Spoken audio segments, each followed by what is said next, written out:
Who's there, Ruth? Testing, just making sure everybody can hear us and we will come online. Great, it's great to have you all here. Welcome to the CHRO South Africa webinar. Today we're going to be talking to three CHROs who made it to three people who made it to the position of HR director, HR manager, HR director, HR executive before the age of 40.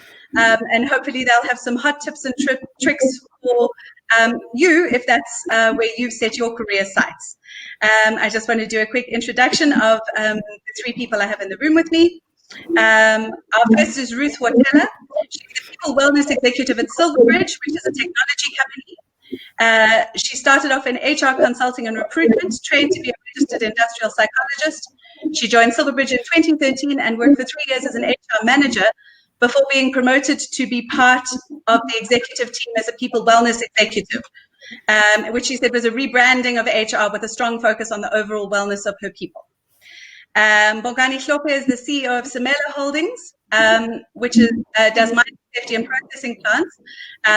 At law school, he realized he wanted to be a better manager than a lawyer, and so he focused on that direction.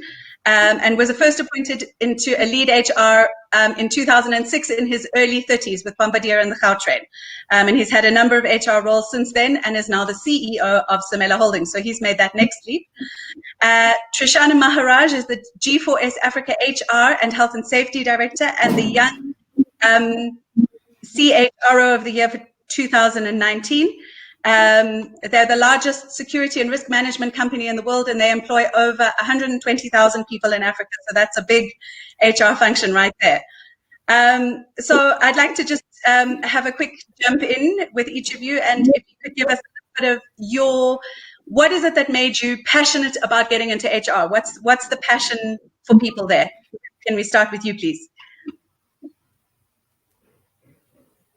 Hello? We missed it. Okay, sorry, I missed that for a second. Are we starting with Ruth? I asked if we could start with Ruth, sorry.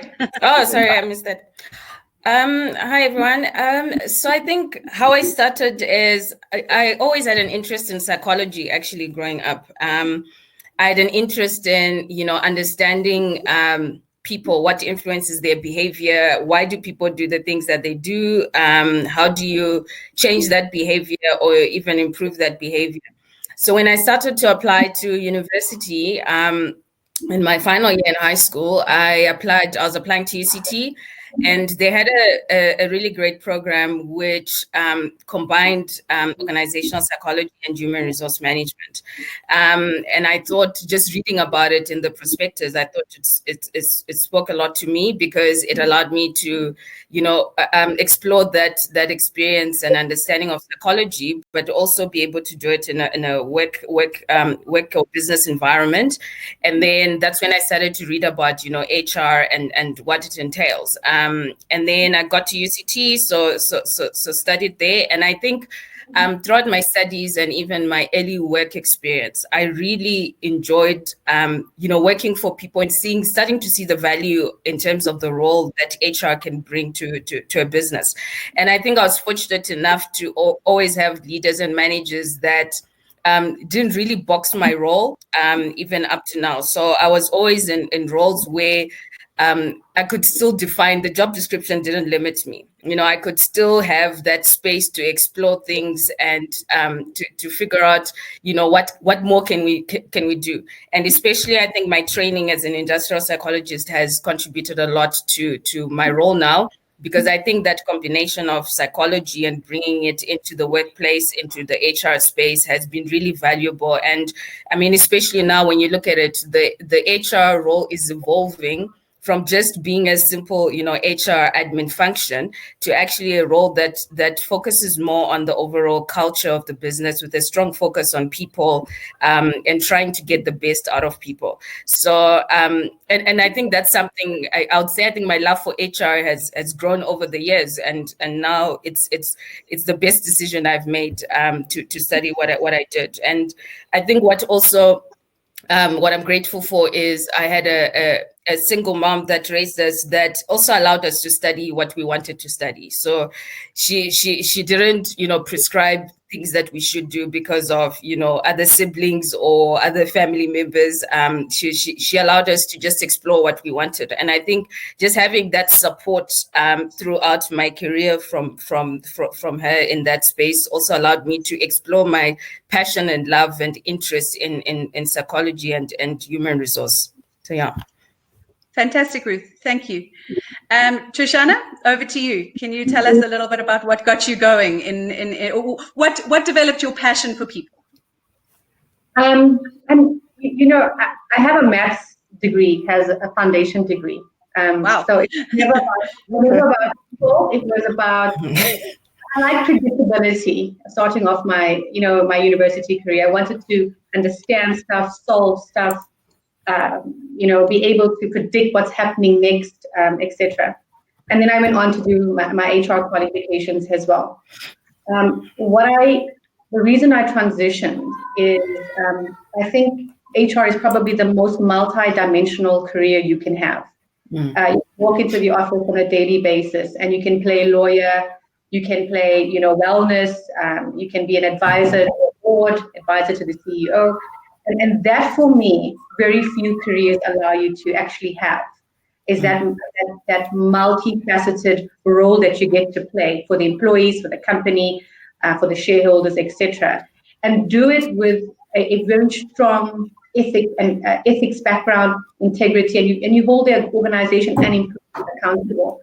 And I'm yet to find a role where you can actually do that every day. So that's what brought me out of the math space into the HR space. Well, I'm sure the HR space is very happy to have you. It was Matt's loss. And Bongani, you started out as a lawyer or a legal degree. Did you qualify as a lawyer? I stopped midway. Okay. In fact, so look, what happened with me is, whilst I was studying law, I had a passion for trial practice, and I felt that was my life's purpose. However, one of my modules was industrial relations, and what it started to expose me to was the dynamism of the people side of organizations. And after I graduated, I was still serving my articles on the highway towards being an attorney. In fact, I was gunning to be an advocate. And I realized that I couldn't spend my life as a trial attorney. I looked at the routine of legal practice, and I wanted to be in a very dynamic organizational environment, where I could explore my core strengths to their full potential. And that's where I got the opportunity as an industrial relations practitioner, when I started out in HR. I then started to develop a strong appreciation for the broader body of knowledge in HR and the broader practice areas of HR. And I haven't looked back since then. What I got to understand about HR is that you get to understand the glue that lubricates, or the oil that lubricates the organization. There are a lot of functions in an organization that all claim credit for its success, but there is one that evidences itself in every day, to be contributing to the organization. And for me, that's HR. Because you can sit with the guys in operations, you can sit with the guys in finance and impress everybody with numbers and stats on operations. But there's one thing that brings it all together, and that's your ability to manage the human dynamic. And for me, the philosophy is there is nothing in any function that gets delivered without proper HR management. And that's what, for me, has been a driving philosophy for my career in HR. Okay, great, Bongani. That's a great insight. So now, the moment of truth, I'm going to publish a poll, which should appear in everybody's chat, that will ask when you think is the ideal time to become an HR executive. Is it in your 30s? Young people bring that youthful spark to the organization. In your 40s, it's the perfect balance of experience and youthful energy. Or in your 50s, you need years of experience under your belt if you're to lead. And we'll see how how the world out there judges the three of you who've had stellar careers in HR in your 30s. So my next question for you is, would you describe yourselves as particularly ambitious? Did you kind of train your eyes on this goal of leadership as soon as possible? Was it a fast track? Or is it something that kind of just came your way because of circumstance? So Trishana, I can see that you're already shaking your head. So let's jump in there with you and your opinion. I am probably the least person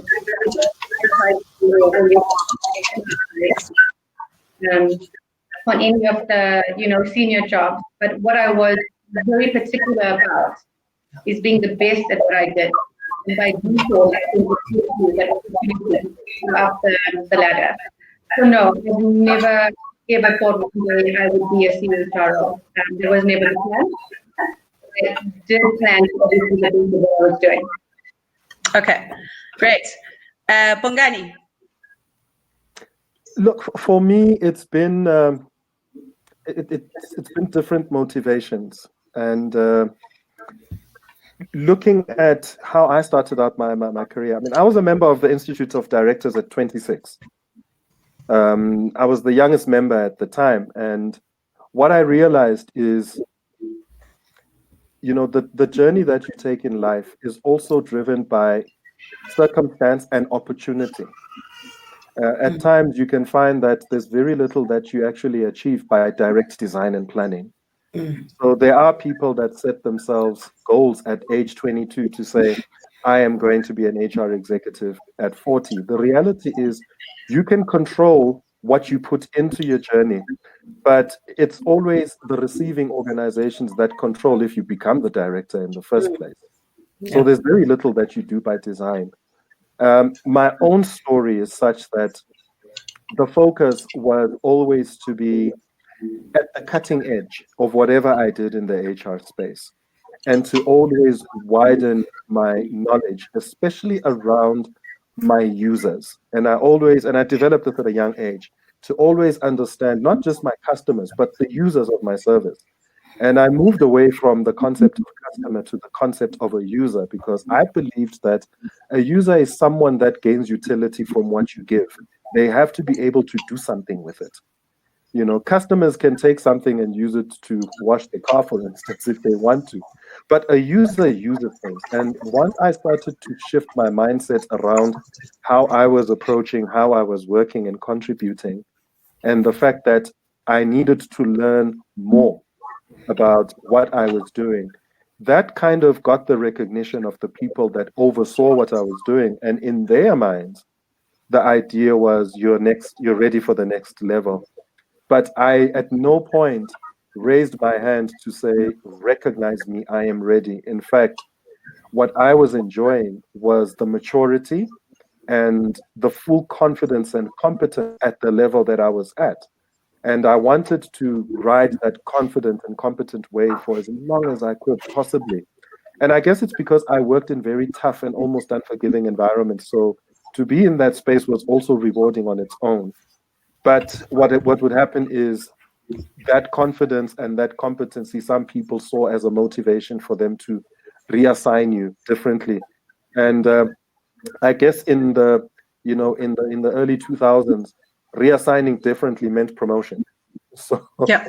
That's how would happen to me. But as I said, the drive was never really to say, I am planning to be this by this age.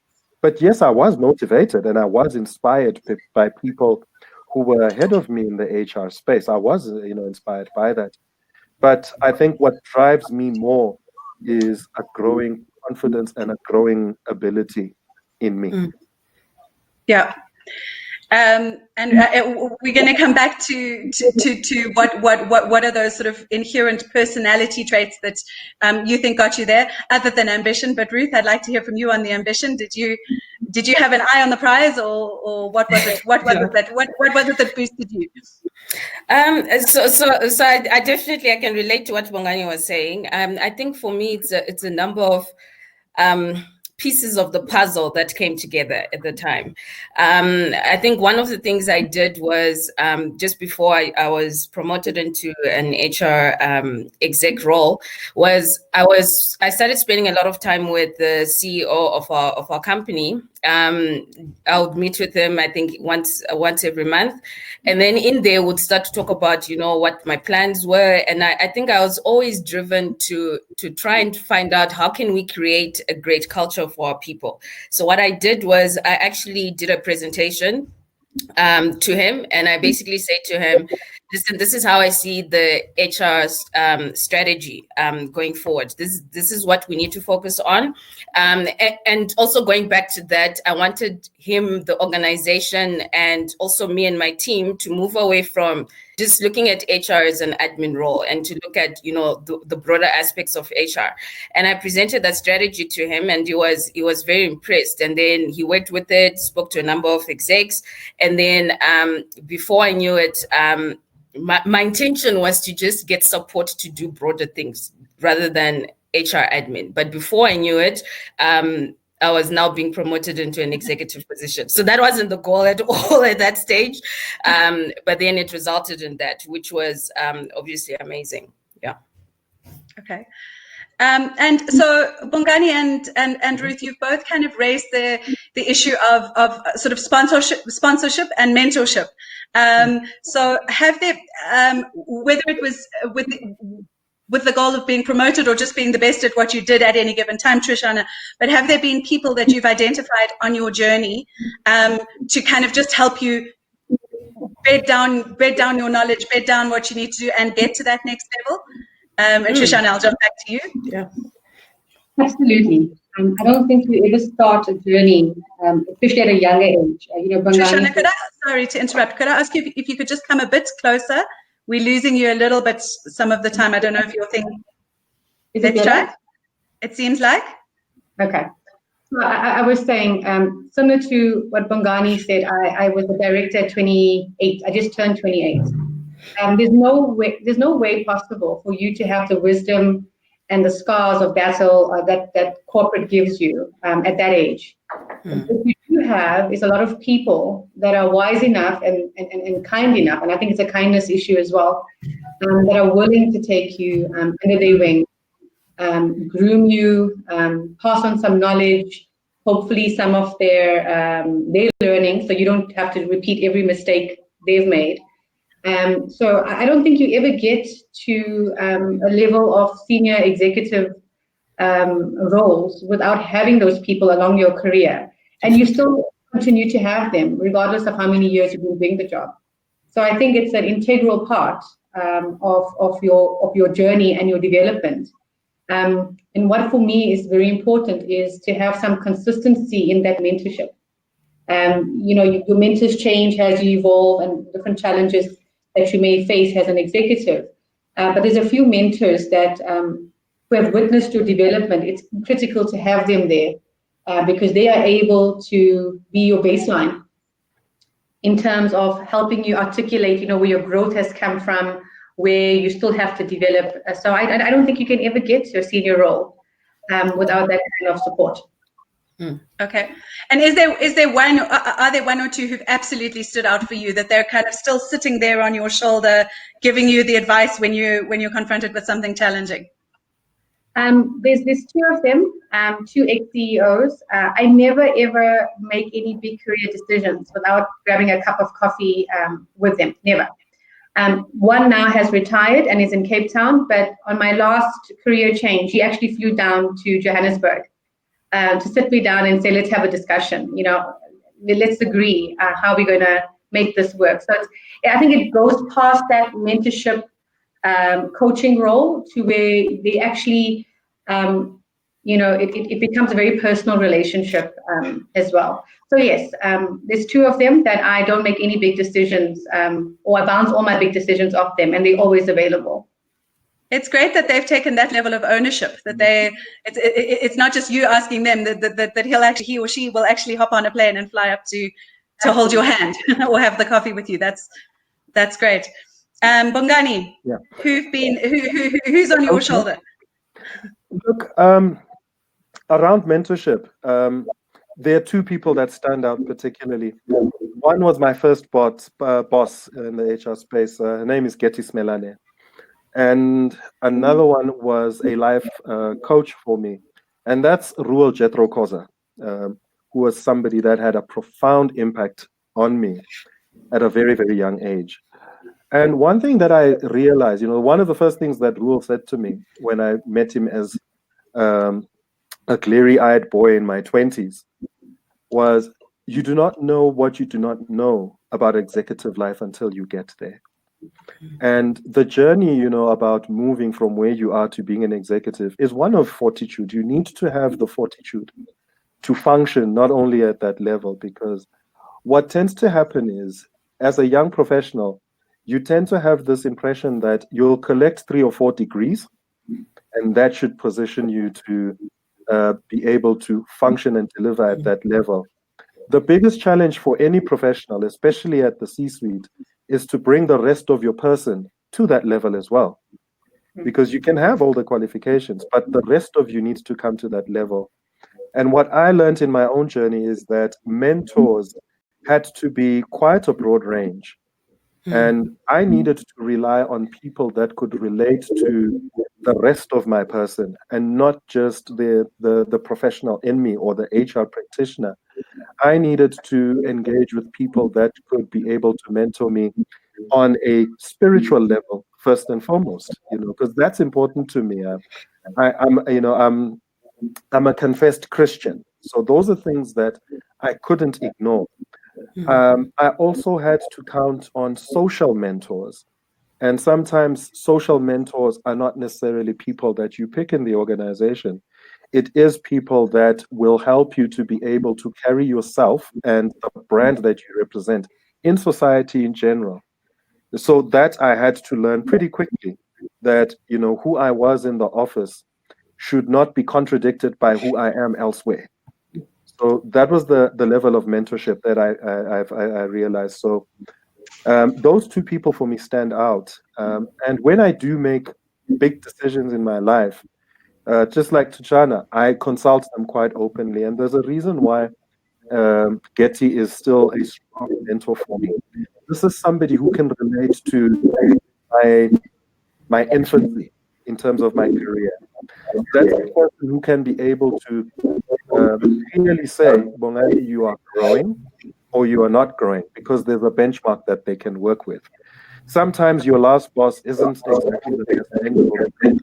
There's a side of your identity that they can't relate to. Maybe that started out with you can be able to bring you back to earth and say, you're actually growing at a faster rate than I actually envisaged you to, because at times you tend to self-criticize and think you're moving too fast or moving too slow, and you can make mistakes by trying to rig the process yourself.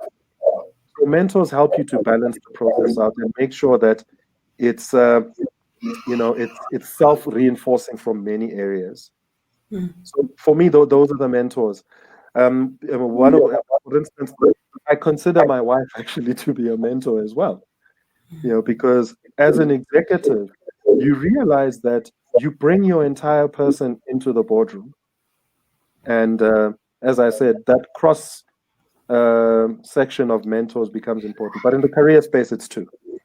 Yeah, I really like what you had to say about how they help you to stay true to yourself. It's not just that you're. Oh, sorry, there's terrible feedback. Bongani, I don't know if you can just maybe lift up the microphone again. Is the feedback gone?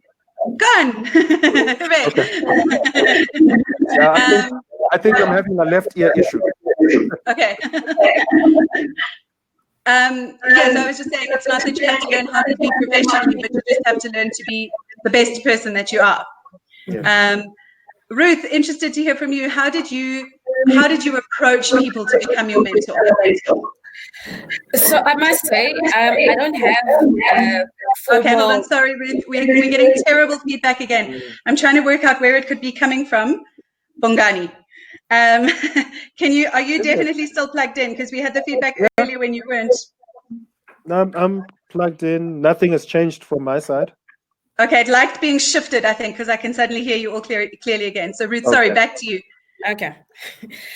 So I was going to say, I think I don't have formal mentors per se. In my career, I've learned from a number of different people that have almost taken on that role without making it formal, but even informally in day-to-day work. In my current work, I've got our CEO and our COO. And those two are people that I can, talk to about a number of things, happening that I can bounce ideas off. They give me advice, and I continue to learn from them in a number of different ways. Very different background to me. One comes from a CA background, one from an actuarial background. But the connection we have is they both have a passion for people and trying to make the most of people and trying to do the best they can for people. And I learn a lot of, understanding of business, of just understanding the bigger picture. How is what I'm doing contributing to the big picture? What can we do more? And I think the good thing is that we get to bounce ideas off and challenge each other, which is great.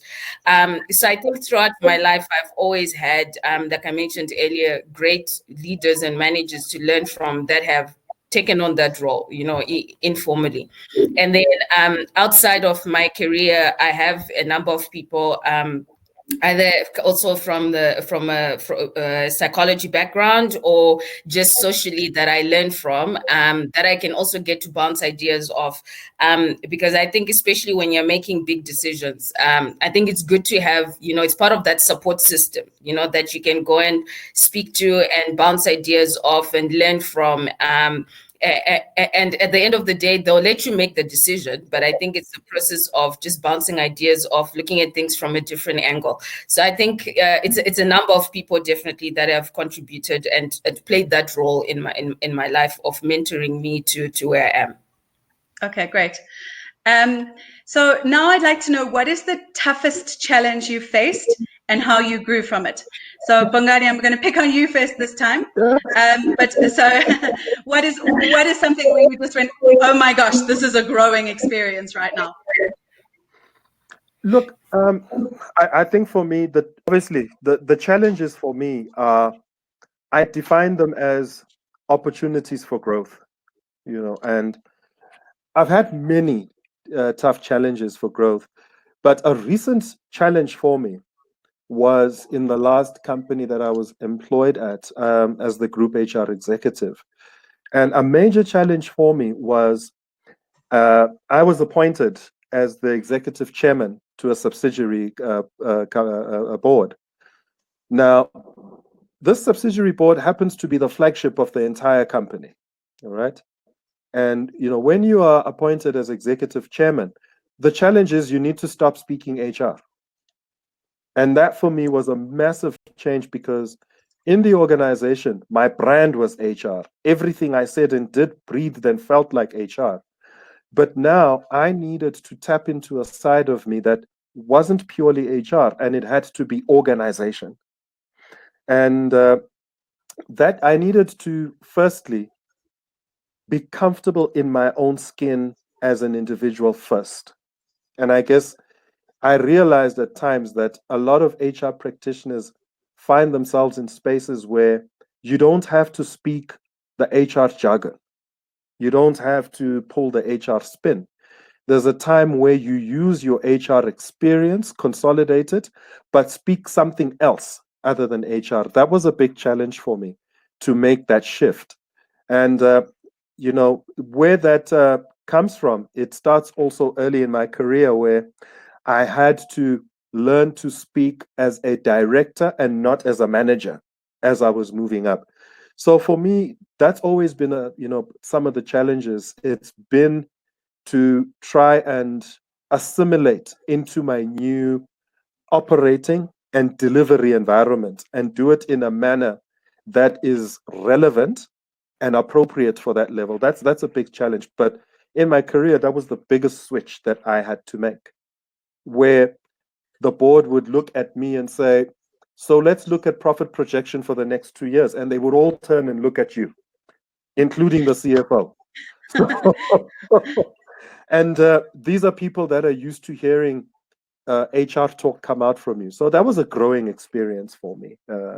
But it was a big challenge, I must confess. Okay. Yes, no, and I mean, it is interesting. You can be in your nice little comfort zone, and then there's a giant leap, and then you have to, it's not just learning a new language, it's learning an entirely different way of thinking. Correct. Ruth, so let's hear from you. The biggest challenge you faced, where you've gone. Ruth, I was trying to fix the background noise, and I turned off your mic. I muted you, but now you have to unmute because it doesn't let me bring you back. So I'm not going to do that again. Okay, got it. Trishana, same for you just now.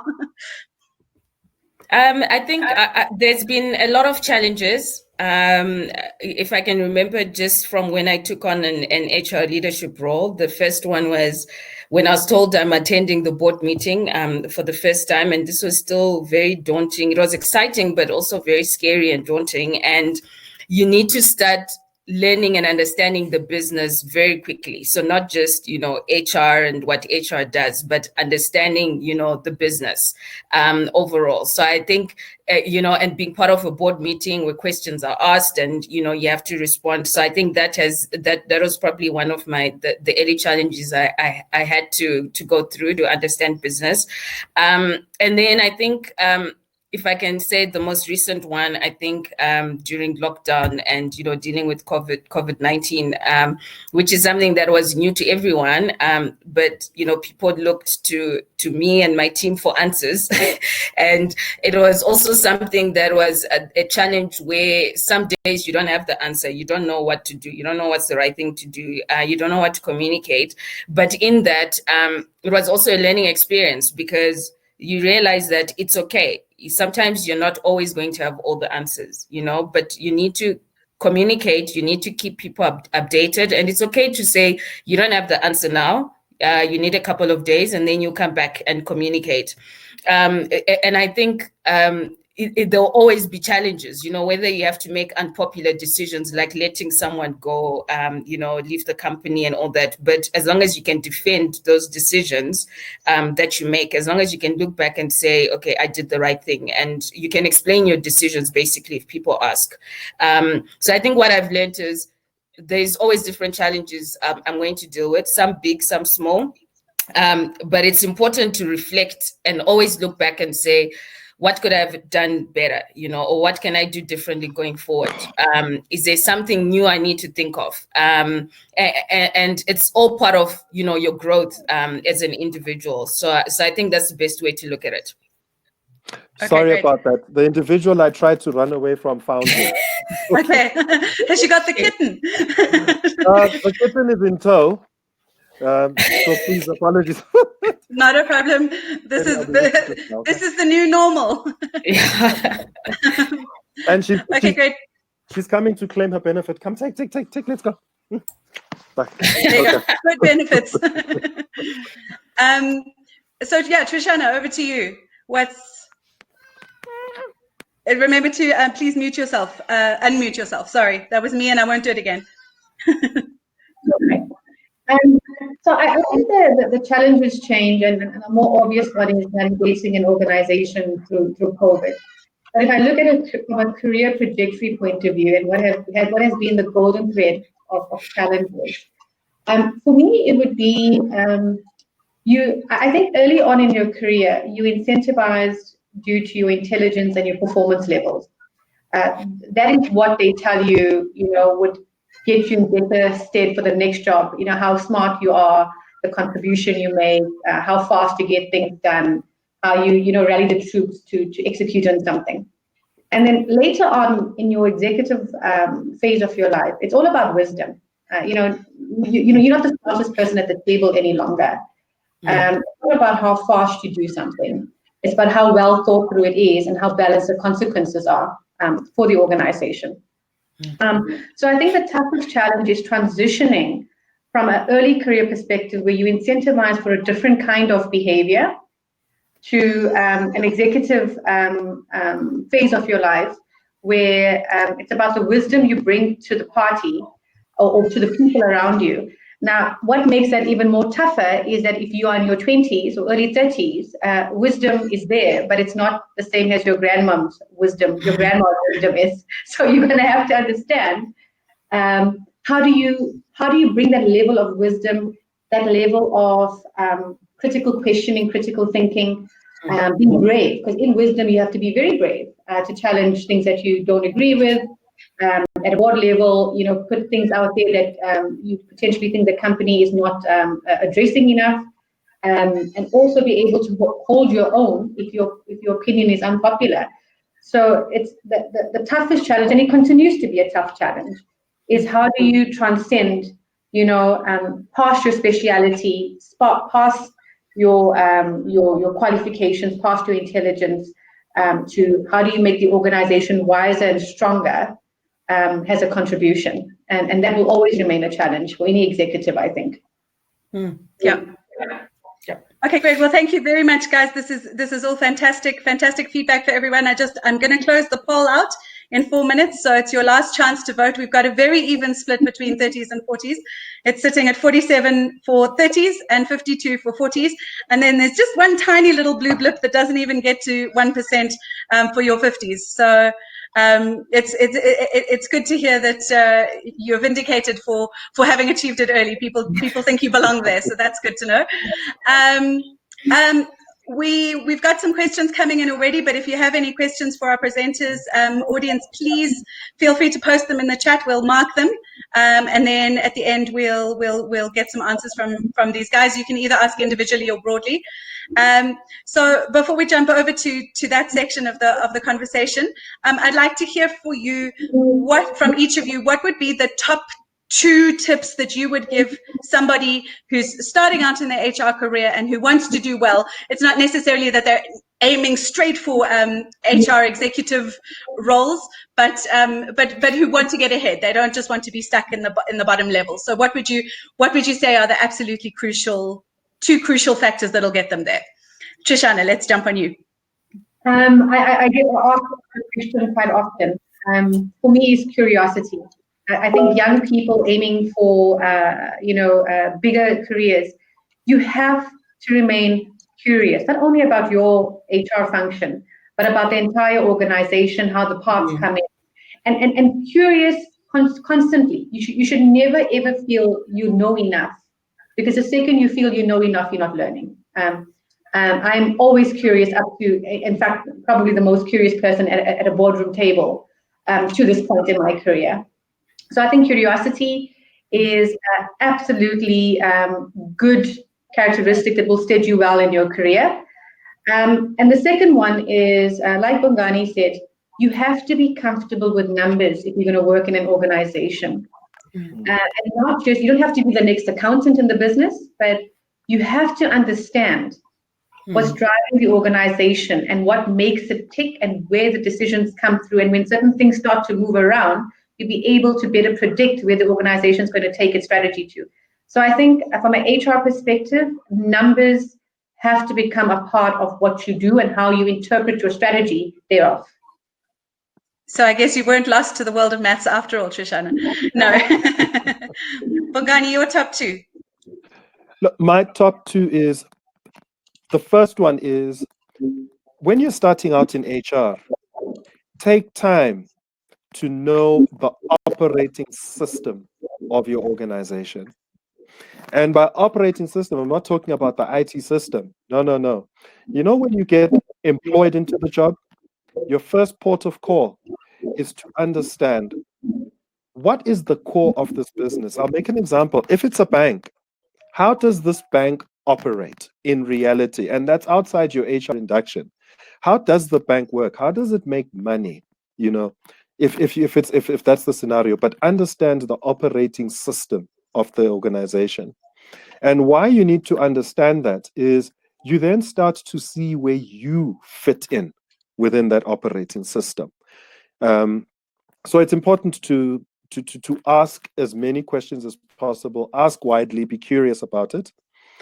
The second one is a lot of people have this belief in hard work. For me, it's not necessarily that. For me, it's know your user. And there's a reason why I deliberately use the word user. When you start out in HR, normally it will be at an admin level, but it's important to know the users to your division as HR. You know, what are their characteristics? What does good delivery look like for them? And it differs between them.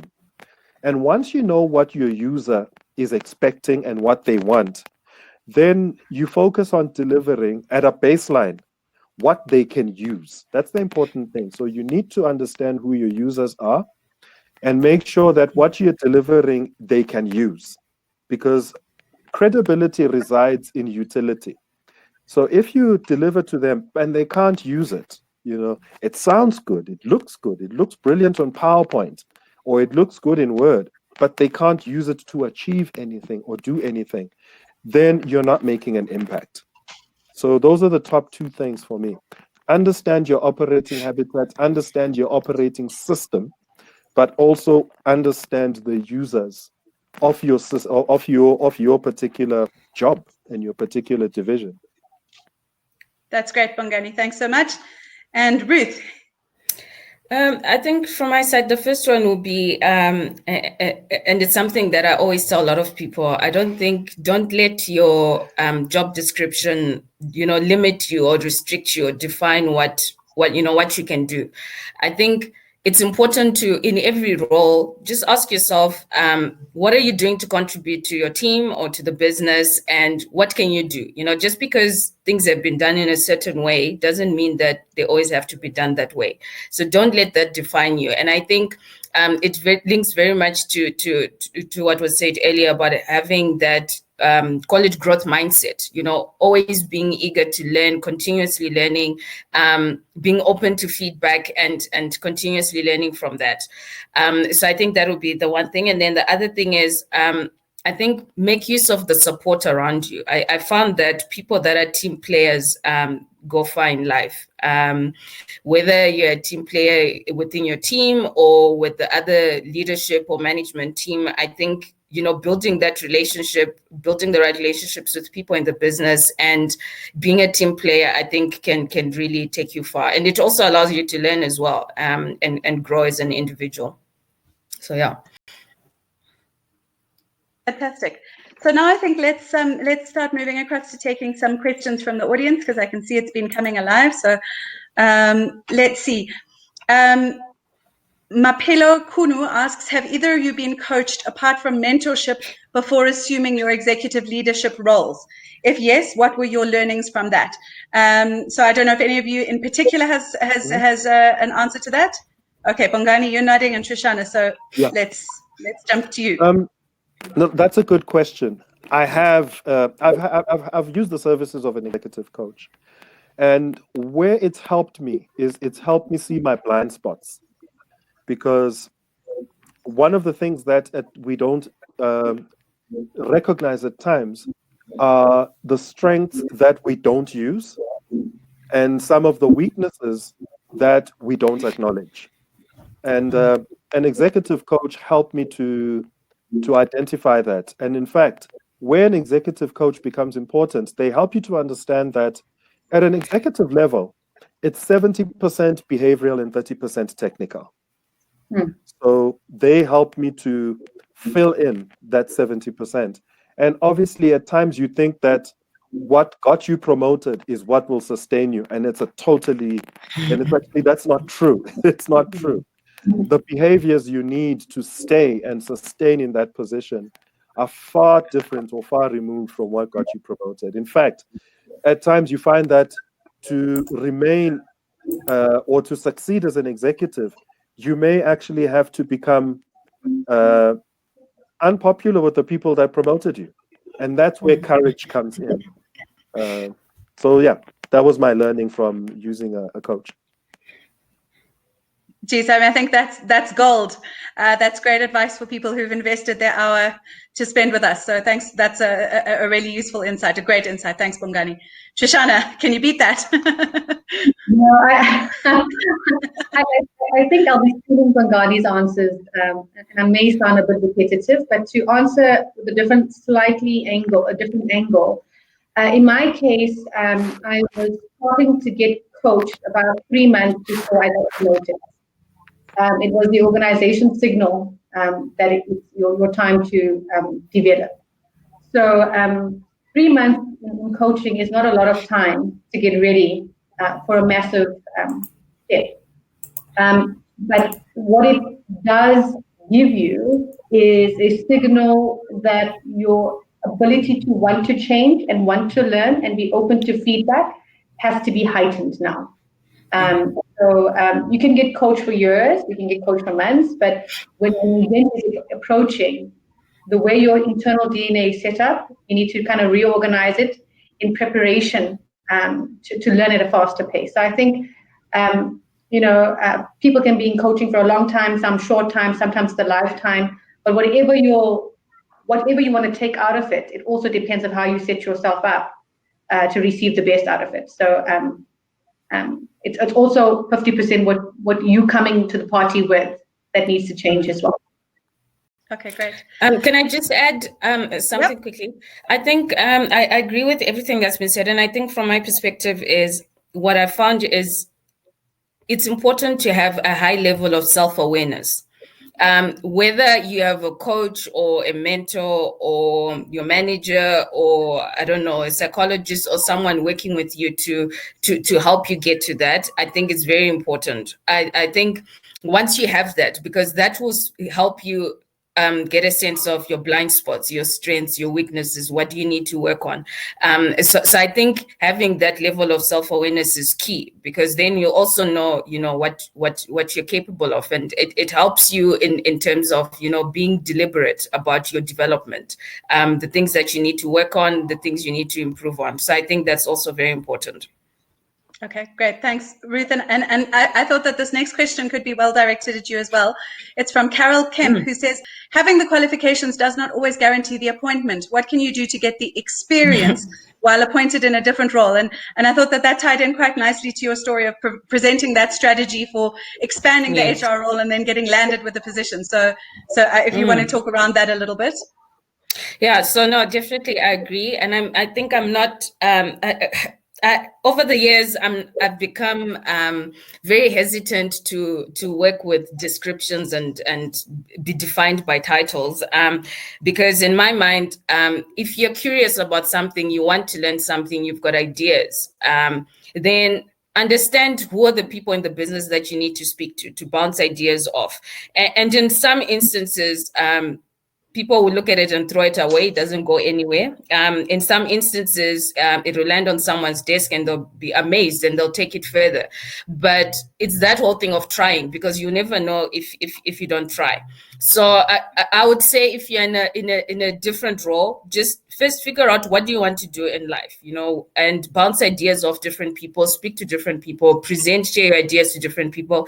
And sometimes it might mean you have to make the tough decision of leaving your current job, for example, and looking for another job that will get you to where you need to be, if that's not going to be possible in your current role.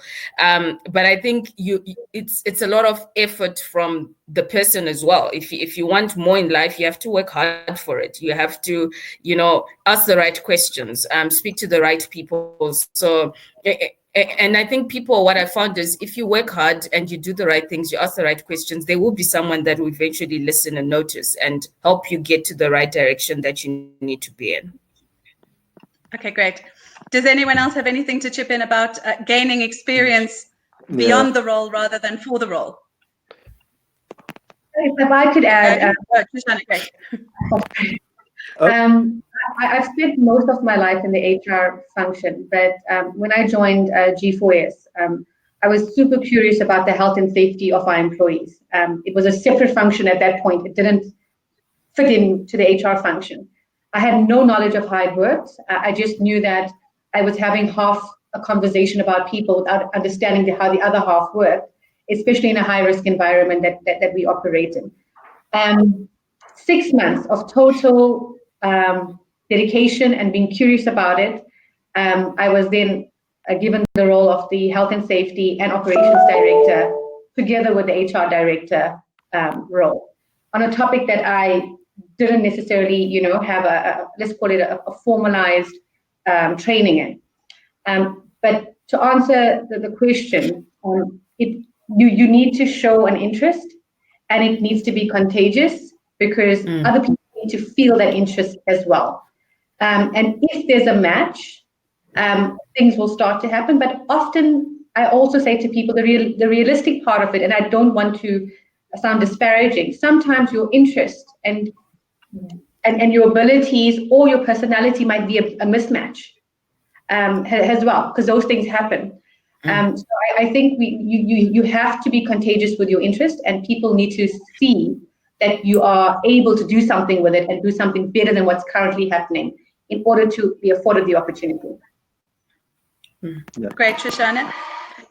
Bongani, we had a question directed at you specifically, which was, what is the difference between speaking as a director as opposed to speaking as a manager, which you mentioned as your biggest challenge? So someone looking for a little bit more insight there. Okay.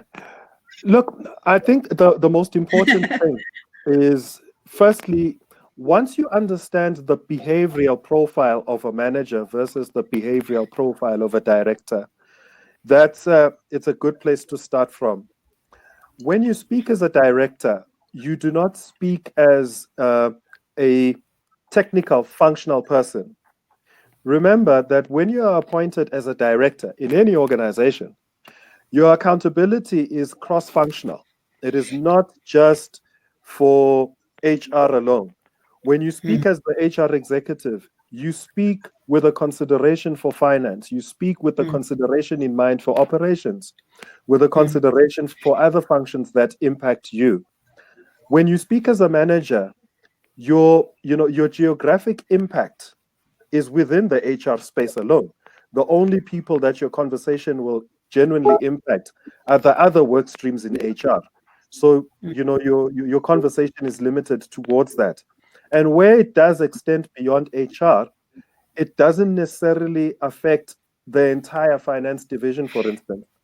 So the example I'll make is, when you speak as the HR executive, you influence the financial statements of the company.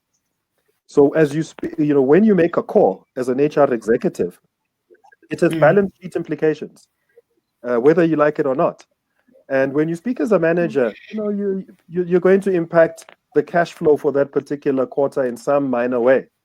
But when you speak as an executive, the impact of what you do has got wider ranging implications. And that's why, as an HR executive, it's always important to have a cross-functional appreciation, not expertise, but an appreciation of what you do.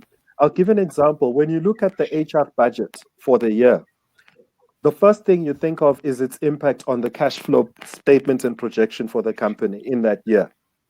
Now, your head of remuneration or your head of training and development will only look at the training budget versus what they did for last year. But as the executive, you think broader, you think wider. In fact, I'll give an example. As the HR director, anything you do, you also have to wear a marketing hat on, because any decisions you make impact the brand of the company. You impact the user experience of employees inside the company and the perceptions of the company in the market directly. And I'll actually caution young people about this. What you tweet goes a long way. So as an executive, what you tweet, what you say in public, and even how you behave at the shopping mall, it goes a long way. So those are things that become a reality. As a manager, what you tweet, can only go so far. You've got your boss to berate you, and they take the knock for HR on your behalf. In fact, they protect you. As an executive, there's no one to protect you. So you've got to, look at things from that perspective in terms of what is the impact of what comes out from your inbox or what comes out from your outbox in this case, and what comes out from your mouth, and your handset. Those are things that you look at as a director. Okay. I hope that's a great insight, Bongani. Thank you. Okay. Lerato Makoti asks, does one need exposure to every aspect of HR, general, IR, payroll, well-being, talent management and acquisition, OD, etc., to be a successful HR executive? Trishana, I can see you've got your thinking eyes on, so I'm going to jump to you. What do you think? It's a tough one, because you can't spend your career going through all these departments. You also have to build your career up at some point, right? Yeah. I don't think you have to get the experience, but I think you have to understand what these departments do and what is the value add that they bring to the table. Because when you are at an HR executive level, you have to connect the dots. And in order to connect the dots, you have to understand how this entire thing comes together. So I think if you getting the actual experience on the ground may not be practical, but I would say talent management and learning and development are two things you need to really understand at a grassroots level to really bring value to the organization. Not that the others are not important, but those are the two things that keep coming up from a strategic perspective. Okay. Yeah. And Ruth, I heard you agreeing there. So do you have something to add? No. I definitely agree with what you say. I think it's not always practical to get exposure into all those different areas, but it's key that you at least understand, what those functions, those different areas, and because at the end of the day, I mean, you're responsible for all of them. So it's important that you understand, even if it means you need to invest, time on your own to upskill, to learn or whatever. That's something that you'll need to do, but it's very difficult to get all that exposure. I agree. Yeah, look, I think one thing I can add, what I can add is that the real job of an HR executive in relation to the various HR work streams is to be an optimizer. So the role of the HR executive is to position and optimize.